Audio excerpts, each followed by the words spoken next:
Commander Park Jin-woo stepped into the massive chamber that floated in the heart of the Galactic Council station. The room itself was a marvel of alien engineering, walls that shifted between solid matter and transparent energy fields, gravity. That worked differently in each section to accommodate various species, and air that somehow supported the breathing needs of dozens of different life forms simultaneously. His black uniform bore the simple insignia of United Earth Forces, but today he wore no weapons, no armor, nothing that might suggest aggression. Behind him, a team of diplomats and scientists arranged their presentation materials on floating platforms that responded to thought commands. This moment had taken humanity 3 years to prepare for, ever since their first deep space probe had detected the quantum signatures of an active galactic civilization. The chamber filled slowly with representatives from across known space. The Vex delegation skittered in first, their insectoid forms moving with perfect coordination as their compound eyes surveyed every detail of the human presence. Each Vex stood nearly 8 feet tall, their chitinous armor gleaming under the chamber's adaptive lighting. They communicated through rapid clicking sounds that their translators converted into sharp, efficient speech patterns. Next came the Morthan, beings of living crystal, whose bodies refracted light into beautiful patterns. Across the chamber walls, they moved like walking prisms, each step creating musical tones that resonated through the floor.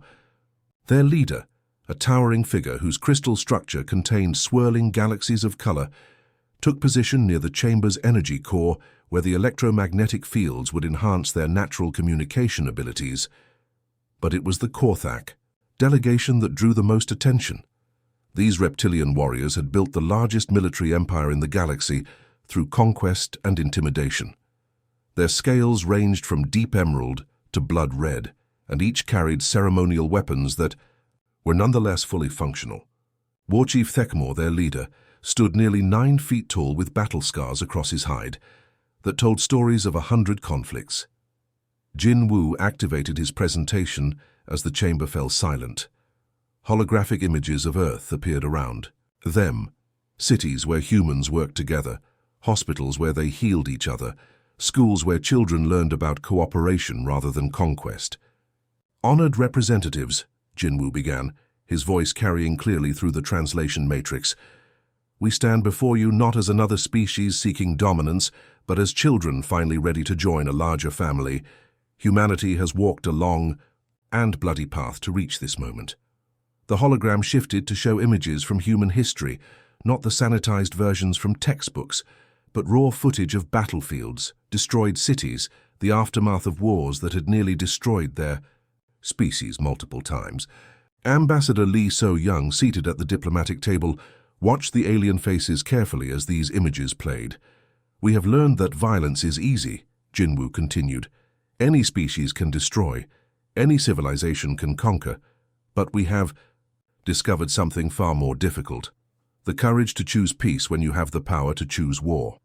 The Vex delegation clicked rapidly among themselves. Their translation came through as analytical observations about human military capability. Based on the historical footage, the Morthan's crystalline forms pulsed with what seemed like approval, their harmonic communications suggesting they found beauty in humanity's journey toward peace.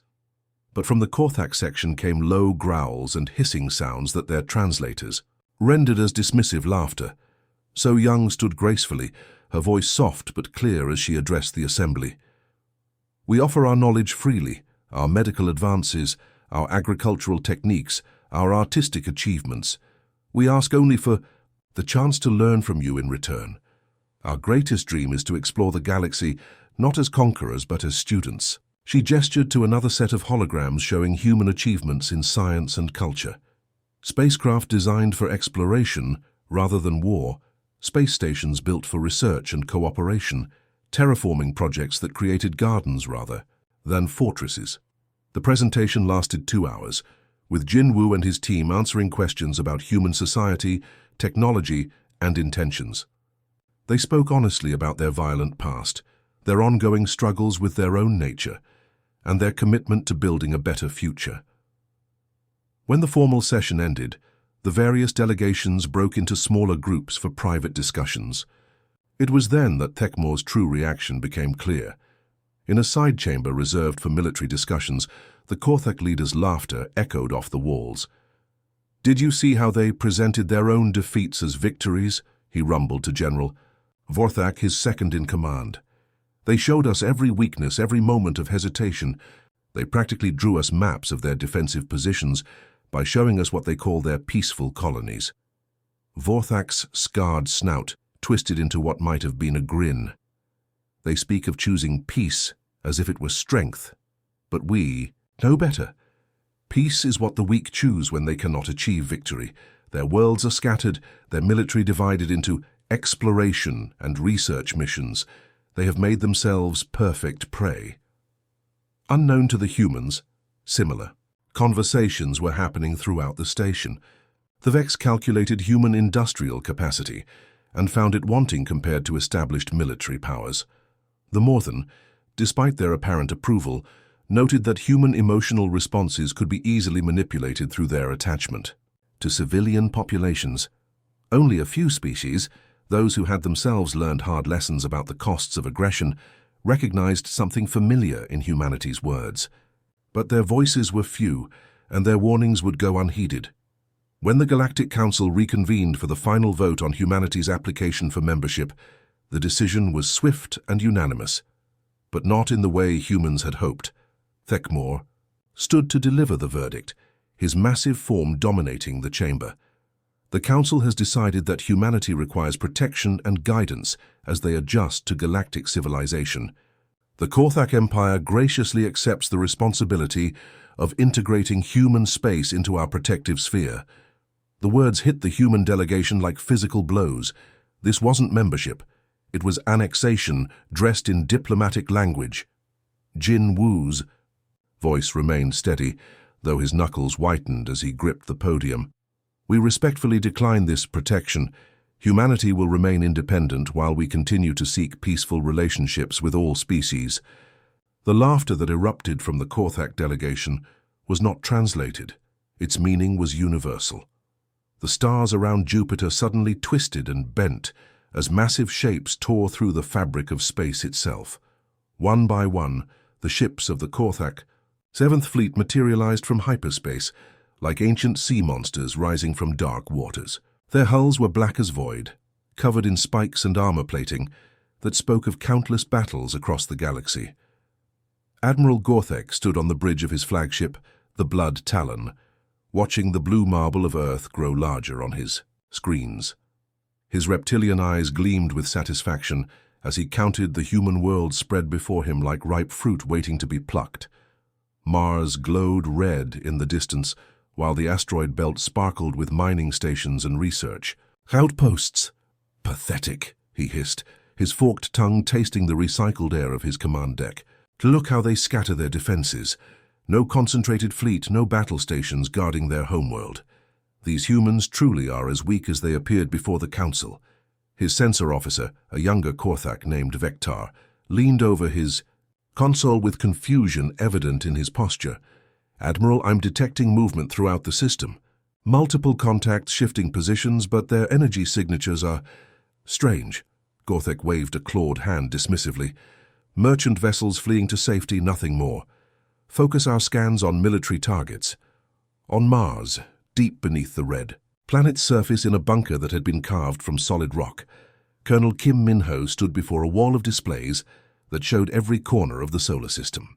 The bunker hummed with quiet activity as dozens of officers monitored communications, tracked ship movements, and coordinated with defense stations scattered throughout human space. Minho was a compact man with silver hair and calm eyes that had seen too much combat to be easily rattled. His uniform bore the scars of field repairs, and his hands moved with the steady confidence of someone who had commanded troops in actual battle rather than just training exercises. "Sir, Korthak fleet strength is confirmed at 120 ships," reported Lieutenant Park Subin from her station. "Composition includes 47 heavy cruisers, 23 dreadnoughts, and 50 support vessels. They're maintaining standard Imperial formation." "Standard formation," Minho repeated with a slight smile. "How predictable. Captain Yoon, are your birds in position? From Earth's orbital defense platform, Captain Yoon Hana's voice came through crystal clear, despite being transmitted through encrypted quantum channels. Her platform was one of dozens hidden among the space debris and defunct satellites that surrounded humanity's homeworld, disguised as garbage but packed with enough firepower to level a small moon. Affirmative, Colonel. Defense grids 7 through 12 are showing green across all systems. The Korthak are so focused on their dramatic entrance that they haven't even bothered to scan the debris fields properly. Hana was young for her position, but she had earned her rank during the Titan colony crisis, when pirates had tried to hold the outer system hostage. Her dark eyes tracked the approaching alien fleet with the intensity of a hunter watching prey. "Sir," interrupted Communications Officer Lee Jae-min, "the enemy fleet is broadcasting on all frequencies." "They want to talk," Minho nodded. "Put it through the main speakers. Let's hear what they have to say." Admiral Gorthek's voice filled the command center, his words automatically translated by human computers. The universal translator gave his speech a cold, mechanical quality that somehow made his threats sound even more menacing. "Humans of the Sol System, I am Admiral Gorthek of the Korthak 7th Fleet. By order of War Chief Thekmor and the authority of the Galactic Council, your species has been designated for integration into the Korthak Empire. You will immediately surrender all military assets, submit your governments to Korthak authority, and prepare for the arrival of administrative personnel." The transmission paused, and when it resumed, Gorthek's tone carried the lazy confidence of a predator toying with cornered prey. "We are not unreasonable. Your civilian populations will be treated fairly under Korthak protection, provided you comply within 12 standard hours. Resistance will result in the destruction of your colonies and the enslavement of any survivors. Choose wisely." The command center fell silent, except for the quiet hum of electronics and the soft breathing of the assembled officers. Minho let the silence stretch for a long moment before he spoke. "Patch me through to President Choi. It's time for humanity to give its answer."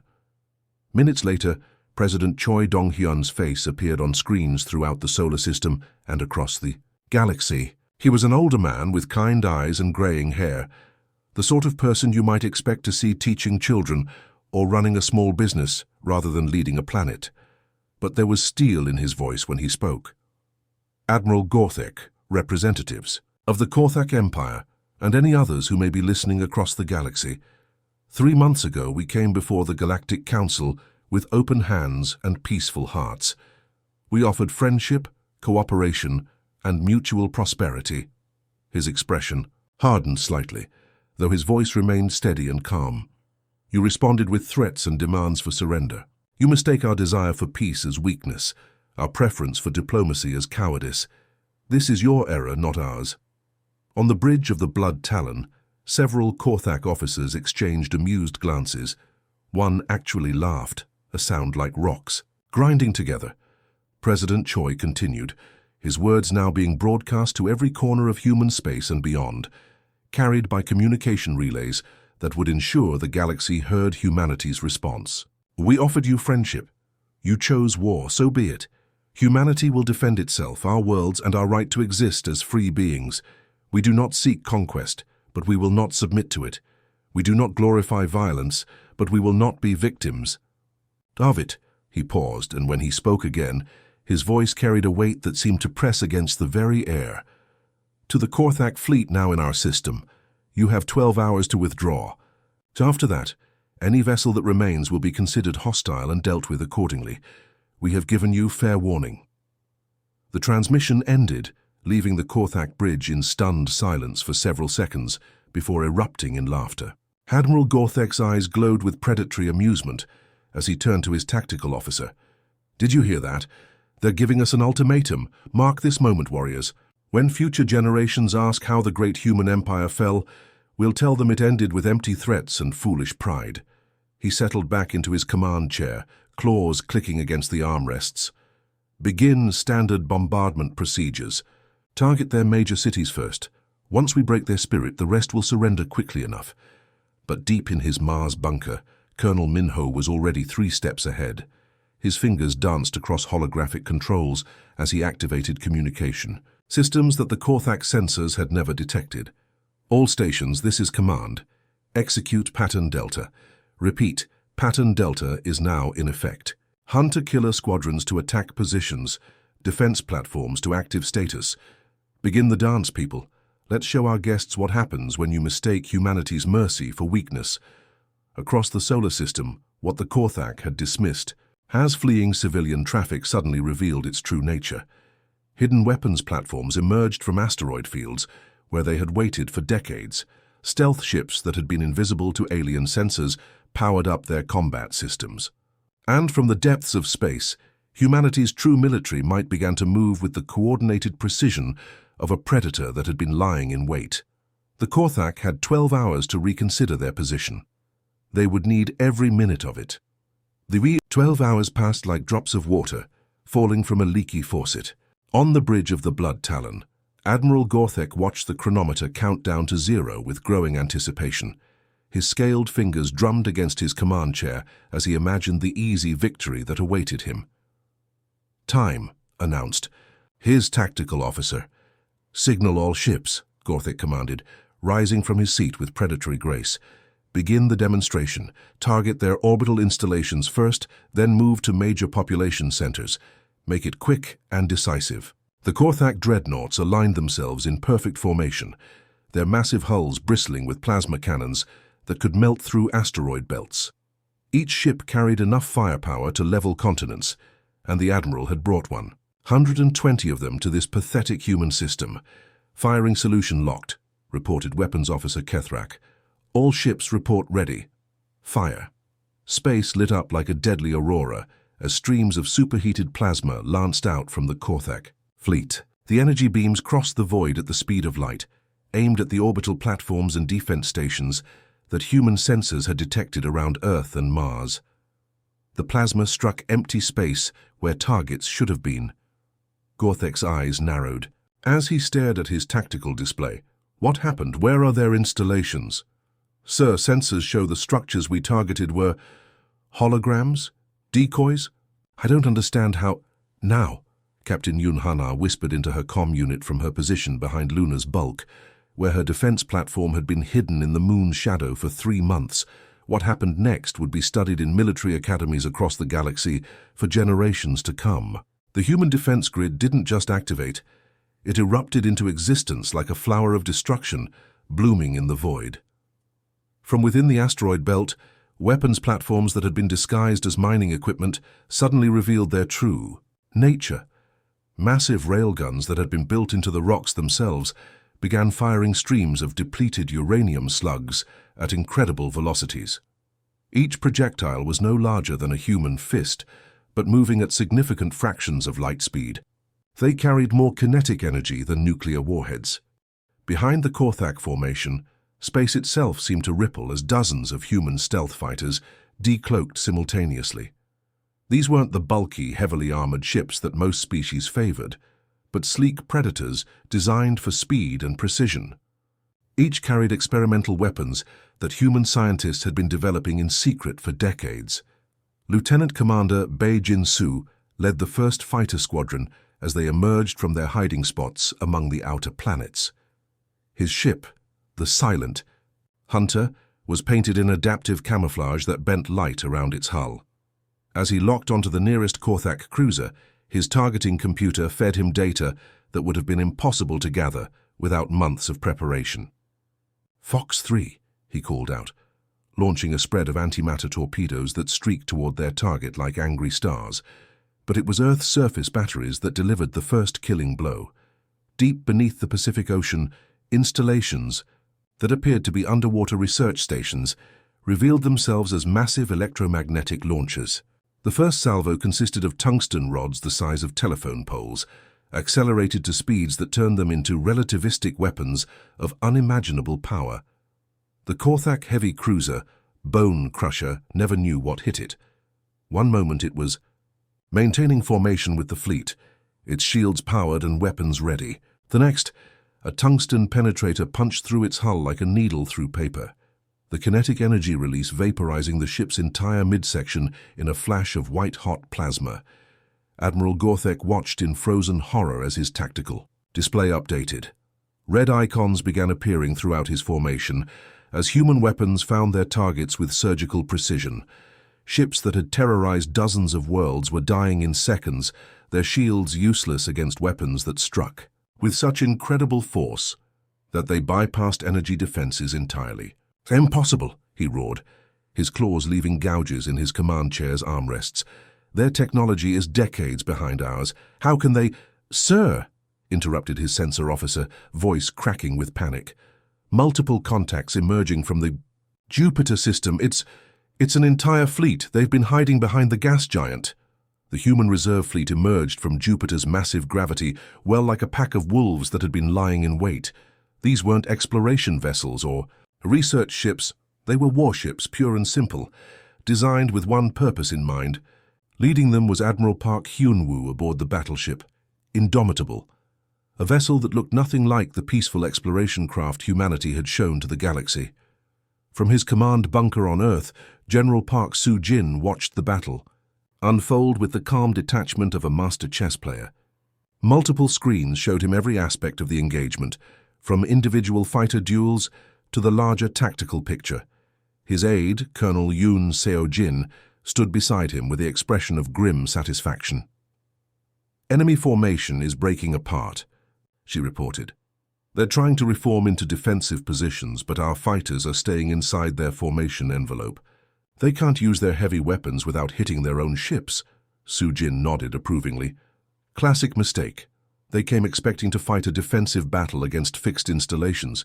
Instead, they're facing mobile tactics they've never encountered. The Korthak were learning, but they were learning too late. Their ships began to separate, trying to create firing lanes for their plasma cannons.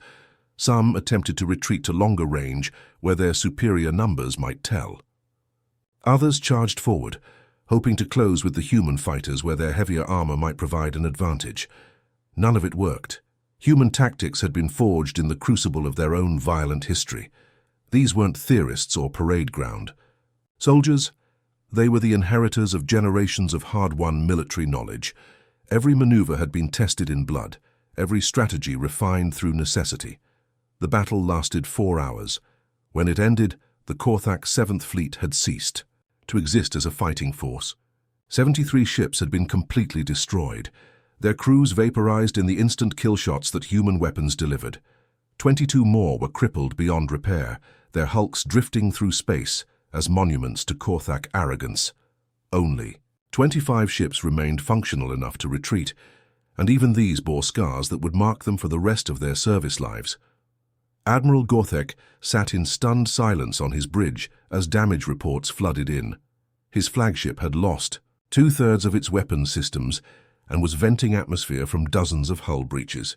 Around him, his crew worked frantically to keep life support functioning. "Admiral," his communications officer said quietly, "we're receiving a transmission from the humans." General Soo-jin's weathered face appeared on the main screen, his expression neither cruel nor gloating but simply matter of fact. "Admiral Gothek, you are ordered to withdraw from this system immediately. Your wounded will be permitted to transfer to medical vessels under flag of truce, but your military vessels must depart within 6 hours. Any ship that remains after that deadline will be destroyed." The transmission ended, leaving the Korthak bridge in silence, except for the sound of sparking electronics and the hiss of emergency atmosphere seals. As the battered remnants of the 7th Fleet limped away from the Sol system, they carried with them a message that would shake the foundations of galactic civilization. Humanity's desire for peace hadn't made them weak. It had made them terrifyingly efficient at ending wars before they could truly begin. The galaxy was about to learn that there was a difference between fearing war and being afraid to fight one. The news of the 7th Fleet's destruction reached the Korthak homeworld like wildfire spreading through dry grass. War Chief Tekmor stood in his war chamber, surrounded by holographic displays showing the scattered remains of what had once been his most powerful fleet. His claws scraped against the stone floor as he paced, leaving gouges in rock that had witnessed 1,000 battle plans. "Impossible," he snarled for the 100th time, his massive form casting shadows across the tactical displays. 120 ships reduced to scrap by a species that begs for peace. There must be some explanation. General Vorthak, his scales bearing fresh scars from the survivor interviews, stepped forward with obvious reluctance. "War Chief, the survivors all tell the same story. The humans didn't just defend, they hunted. They knew exactly where our ships would be, exactly how we would attack. It was as if they had fought this battle 1,000 times before." Thekmor's eyes blazed with fury. "Then we will show them what real war looks like. Summon the Grand Fleet. Every ship, every warrior, every weapon in the Empire. We will turn their star system into a graveyard." Within days, the greatest military force the galaxy had ever seen began assembling at Nexus Station, a massive construction at the edge of Korthak space. 3,000 warships, representing the combined might of a dozen conquered worlds, converged, like a dark tide. Dreadnoughts the size of cities floated alongside sleek destroyers and massive carrier vessels that housed fighter squadrons, numbering in the thousands. Admiral Korthvan, the Empire's greatest military strategist, oversaw the assembly from his flagship Dominator. The ancient warrior had conquered 17 star systems and never known defeat. His battle-scarred hide told stories of campaigns across half the galaxy. "This time we do not underestimate them," he declared to his assembled fleet commanders. "We will approach their system as one unified force. No scattered formations, no easy targets. We will overwhelm them with pure numbers and firepower."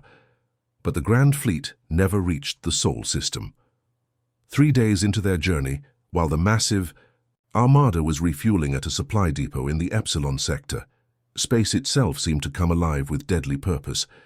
What had appeared to be empty void suddenly erupted with human warships emerging from hyperspace jump points that shouldn't have existed. Admiral Lee Jae-sung's task force materialized in perfect formation around the Korthak fleet, like predators surrounding a herd. His flagship, the Storm's Edge, was a lean predator of a ship designed for exactly this kind of strike. Unlike the bulky Korthak vessels with their ceremonial spikes and intimidating armor, human ships were built for function over form, every line designed for speed, stealth, and devastating firepower. "Target their fuel tankers first," Jae-sung commanded, his voice calm despite the magnitude of the battle beginning around him. "Cut off their ability to maneuver, then pick apart their formation piece by piece." Captain Shin Yu-jin led the vanguard attack in her destroyer, Lightning Strike. Her ship dove through the Korthak formation like a shark through a school of fish, her weapons targeting the vulnerable fuel lines and supply ships that kept the massive fleet operational. Behind her, a dozen more human vessels followed in perfect coordination, each pilot knowing exactly where their wingmates would be without need for constant communication. "Beautiful work," breathed Lieutenant Commander Bae Min-jun from the tactical station aboard the Storm's Edge. "Look at them try to respond. They're used to fighting enemies who mass their forces and charge head-on. They don't know how to handle distributed tactics." The human attack was like nothing the Korthak had ever faced. Instead of meeting force with force, the human ships flowed around the enemy formation like water around stones. They struck at weak points, severed supply lines, and vanished back into the void before the massive Korthak guns could track them. But this was only the beginning. Across Korthak space, similar scenes were playing out as human task forces emerged from hiding places they had been preparing for decades. The galaxy was about to learn that humanity's peaceful exploration had been something far more sophisticated. Onni. The industrial world of Korthak Prime, orbital defense platforms that had never been tested against real enemies, found themselves under assault by human stealth bombers that appeared from nowhere. The planet's governor, a proud warrior named Gektor, watched in disbelief as his supposedly impregnable defenses were systematically dismantled. "How did they get past our sensor nets?" he demanded, his voice echoing through the command bunker. Buried deep beneath the planet's surface, his aide, trembling with fear, could only stare at the tactical displays. "Sir, they're everywhere. Our outer colonies are under attack simultaneously. It's like they've been watching us for years, learning our patrol patterns, mapping our defenses. They had been. For 3 decades since first contact, human exploration, vessels and scientific research stations had been quietly positioned throughout the galaxy. What appeared to be peaceful outposts were actually sophisticated intelligence-gathering operations. monitoring alien communications, tracking fleet movements, and preparing for exactly this scenario. War Chief Thekmor received the news in his fortress on the Korthak homeworld. Reports flooded in from across the Empire, surprise attacks, supply lines severed, entire fleets cut off from reinforcement. His greatest military assets were being destroyed not in glorious battle, but through precise surgical strikes that left his forces unable to coordinate or respond effectively. "Impossible," he growled, the word becoming his constant refrain. His massive claws left deep gouges in the armrest of his throne as he watched his empire crumble on the tactical displays. "We have 3,000 ships. How can these humans be everywhere at once?" The answer came from Admiral Korthvan, his voice crackling through long-range communications as his grand fleet fought for survival in the Epsilon sector. "War Chief, they don't fight like any species we've encountered. They strike where we're weak, avoid where we're strong, and disappear before we can respond. It's like fighting ghosts." As if summoned by his words, the main display in Thekmor's war chamber flickered to life. Commander Park Jin-woo appeared on the screen, the same human who had stood before the Galactic Council months earlier, speaking of peace and cooperation. But now he wore the uniform of a military commander, and his eyes held the cold calculation of someone who understood war at its deepest level. "War Chief Thekmor," Jin-woo said, his voice carrying clearly across the light years between them. "I see you're beginning to understand the situation." Thekmor's roar of rage echoed through the chamber. "You said you feared war. You begged for peace before the council." Jin-woo's expression didn't change. "We do fear war, War Chief. That's exactly why we're so good at ending them quickly. Every human child learns the lessons of our history, that the best way to avoid a long, bloody conflict is to make it so short and decisive that your enemy has no choice but to surrender." The human commander gestured, and the display showed real-time footage of Korthak ships burning in space, their proud formations broken and scattered. "Your grand fleet is finished. Your supply lines are cut. Your colonies are under siege. This war can end in one of two ways, with your surrender or with the complete destruction of your military capability. The choice is yours." Thekmor stared at the screen in stunned silence. Around him, his advisors whispered among themselves, their voices carrying notes of panic that had never been heard in this chamber before. The mighty Korthak Empire, which had conquered dozens of worlds through superior firepower and ruthless tactics, was being systematically dismantled by an enemy they had dismissed as weak. "You cannot be everywhere," Thekmor finally managed. "You cannot fight the entire galaxy." Jin-woo's smile was cold as winter starlight. "We're not fighting the entire galaxy, War Chief. We're fighting you, and we've been preparing for this fight since the day we first reached the stars. Every peaceful exploration mission, every scientific research station, every diplomatic contact has been building toward this moment." The transmission ended, leaving the Korthak war chamber in silence except for the distant rumble of explosions as human forces pressed their attack against the orbital defenses above. The hunter had become the hunted, and the Korthak Empire was learning what it meant to face an enemy that had turned warfare into an art form. The siege of Korthak Prime lasted exactly 43 days. When it ended, the mightiest military empire in the galaxy had been reduced to scattered refugee fleets, hiding in the outer rim of their own territory. War Chief Thekmor sat in what remained of his command bunker, surrounded by the wreckage of 1,000 years of Korthak military tradition. The human terms of surrender were simple and broadcast across all frequencies: complete military disarmament, recognition of war crimes committed against civilian populations across their former empire, and the establishment of democratic governments on all Korthak worlds. Most shocking of all, not a single human civilian had died during the entire conflict. "How is that possible?" whispered Ambassador Zeklin of the Vex delegation as reports flooded into the Galactic Council chambers. 6 months of warfare across dozens of star systems, and they protected their own people perfectly, while systematically destroying military targets with surgical precision. The insectoid beings' compound eyes reflected the holographic displays, showing the aftermath of humanity's campaign. Korthak military installations had been reduced to scrap metal, but hospitals, schools, and civilian infrastructure remained untouched. It was a level of military control that defied everything the galaxy understood about warfare. Commander Park Jin-woo entered the same council chambers where he had first spoken of peace 9 months earlier. But the atmosphere had changed completely.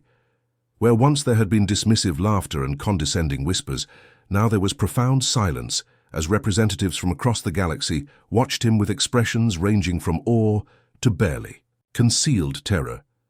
The Korthak delegation sat in the section once reserved for honored warriors. Former War Chief Thekimor, now stripped of all military rank and titles, kept his massive head bowed as human guards, polite but watchful, ensured his compliance with the surrender terms.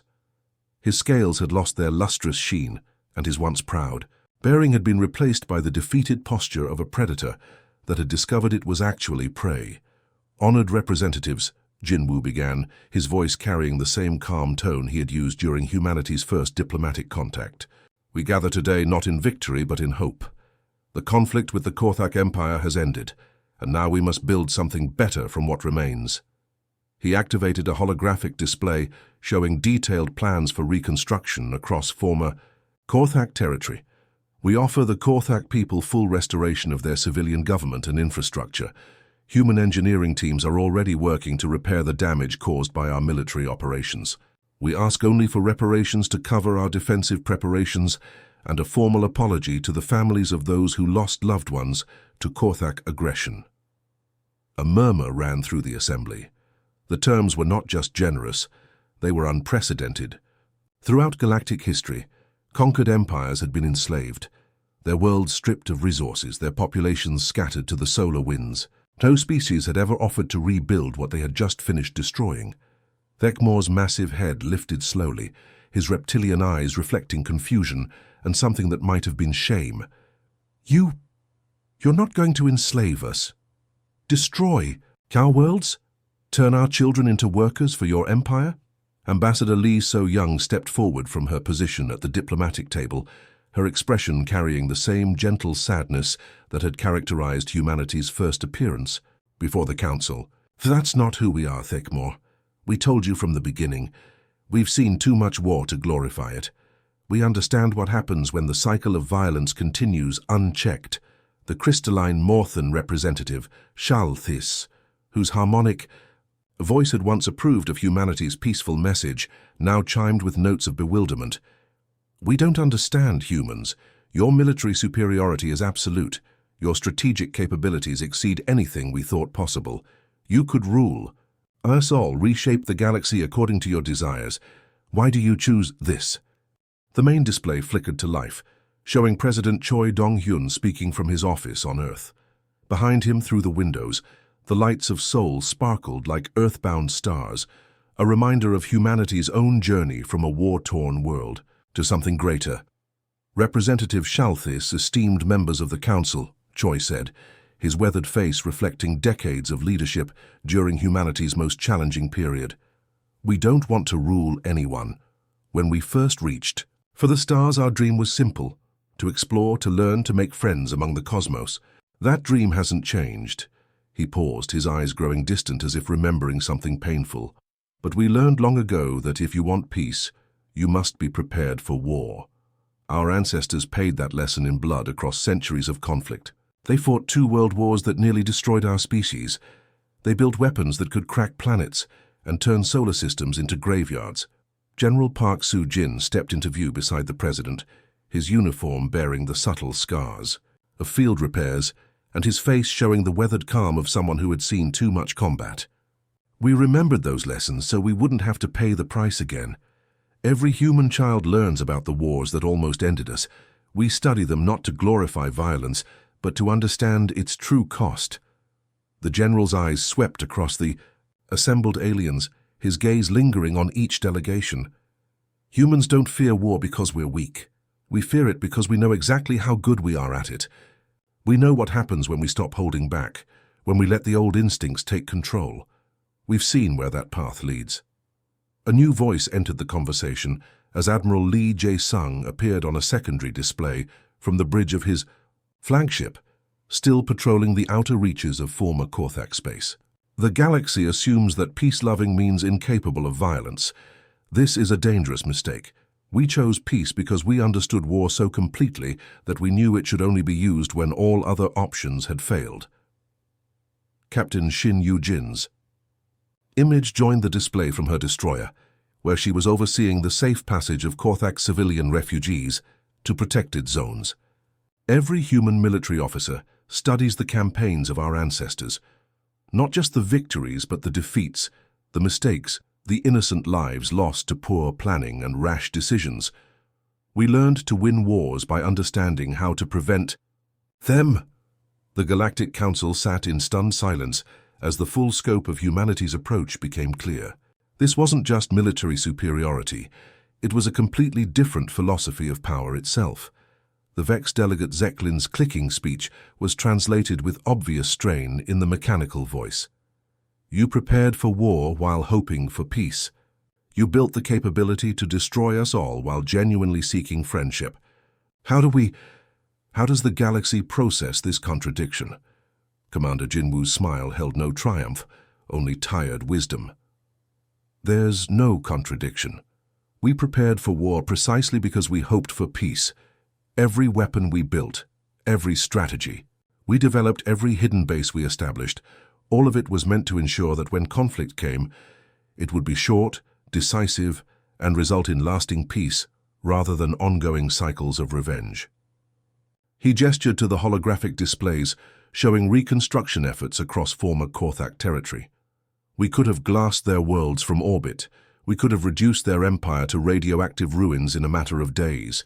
Instead, we surgically removed their ability to threaten others while preserving everything that made their civilization worth saving.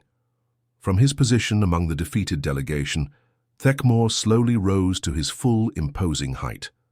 The assembled council tensed, expecting some final display of defiance. Instead, the former war chief performed the Korthak gesture of absolute surrender, dropping to one knee and bowing his massive head. We were wrong, he said, his voice carrying across the chamber without translation devices. We thought your desire for peace made you weak. We didn't understand that it made you this. He gestured helplessly at the displays showing human military precision and humanitarian efforts working side by side. We accept your terms, all of them, and I formally apologize to the families who lost loved ones because of our aggression. We will spend generations trying to understand how we could have been so blind. The silence that followed was broken by Ambassador So Young's gentle voice. Understanding comes with time, Thekmor. We've made our own mistakes, learned our own hard lessons.